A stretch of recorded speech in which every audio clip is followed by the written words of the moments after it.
The best putters in the world get 4 things right when they make putts: a perfect setup, a perfect stroke, a perfect speed, and a perfect direction.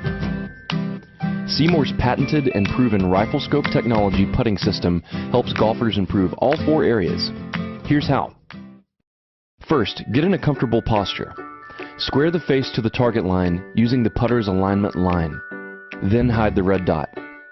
Doing these 3 things will set you up in an optimal stance, square to the putter, square to the target line, and with your head, shoulders, hips, and hands in alignment. Now you're locked onto the target, like radar, free to putt with confidence the same way every time. Take your game to the next level by becoming a great putter with a Seymour.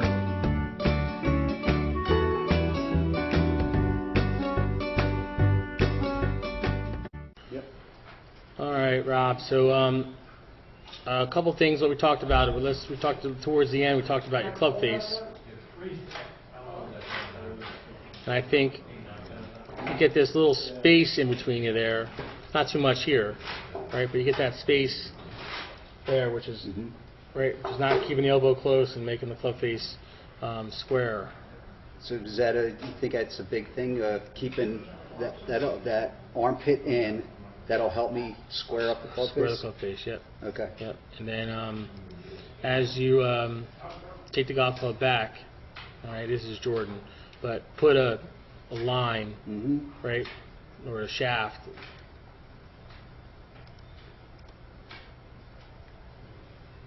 right there. Okay. Right, and then work on getting in that position there. Yep.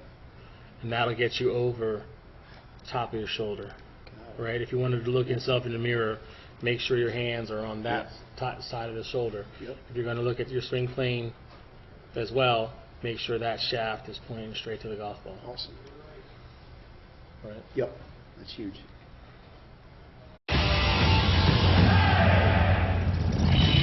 Rory McIlroy is only 5'9", 161 pounds. But in the U.S. Open, he bombed his drives an average of over 310 yards. Our question is, how does a golfer Rory's size get so much length off the tee? The key to generating distance is what's called the kinetic chain, drawing energy from the ground up through the legs, through the torso, into the arms, and into the club. And in the middle of that kinetic chain is a critical link, the hips. And it's Rory's extraordinary hip action that caught the eye of Dr. Greg Rose. At the Titleist Performance Institute, Dr. Rose has worked with many of the world's best golfers, including Rory, using technology to analyze aspects of the golf swing that are difficult to see with the naked eye.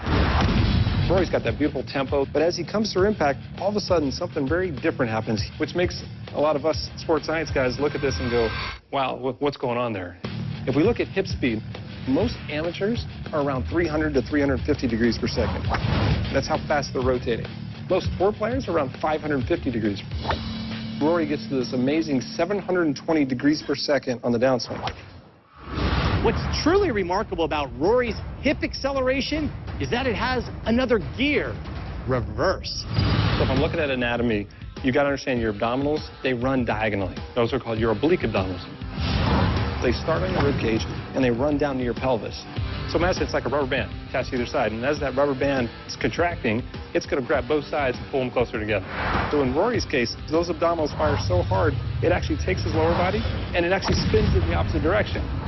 Right there, it's actually moving 377 degrees per second the opposite direction, which is just crazy.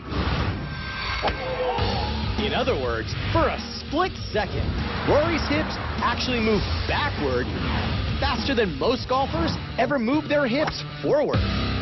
This reverse rotation is extremely rare. Out of the hundreds of pros he's analyzed, Dr. Rose has only seen it a handful of times. And while it isn't the key to Rory's length, it's an amazing indicator of the intense torque Rory uses to generate ball speeds of over 175 miles per hour, among the fastest in the world. Of course, Rory McIlroy didn't win the U.S. Open just by being long off the tee. His ball striking helped him set the Open record, hitting an amazing 62 out of 72 greens in regulation. For ESPN Sports Science, I'm John Brinkus.